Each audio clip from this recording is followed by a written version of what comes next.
دوستو انشاءاللہ آئندہ کل سے ماہ رمضان شروع ہونے والا ہے، لہذا اس ویڈیو کو تمام لوگوں تک پہنچا دے۔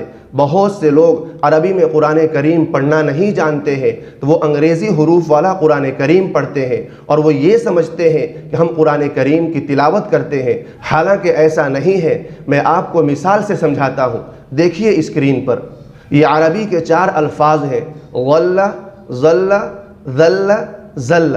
ان میں معمولی سا فرق ہے لیکن ان چاروں الفاظ کا ترجمہ الگ ہے۔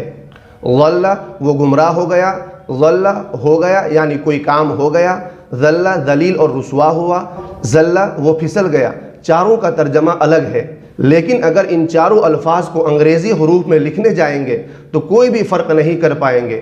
دیکھیے سب کے لیے ذل، ذل، ذل، ذل، یعنی کہ عربی میں تو 4 الفاظ ہیں لیکن اس کو جب انگریزی میں لکھیں گے تو ہمارے سامنے ایک ہی لفظ آئے گا، اور یہ تو صرف ایک مثال ہے۔ ایسے کئی حروف ہیں عربی میں جن کے مقابلے میں انگریزی میں حروف ہی نہیں ہے، اس لیے انگریزی حروف میں لکھا ہوا قرآن ہی نہیں ہوتا۔ اس لیے قرآن کریم کو عربی میں سیکھنا ضروری ہے۔ دوستوں اس پیغام کو آگے شیئر کر دیں، شاید آپ کی وجہ سے کسی کا قرآن درست ہو جائے اور اس کا اجر آپ کے کھاتے میں بھی لکھ دیا جائے۔ جزاک اللہ۔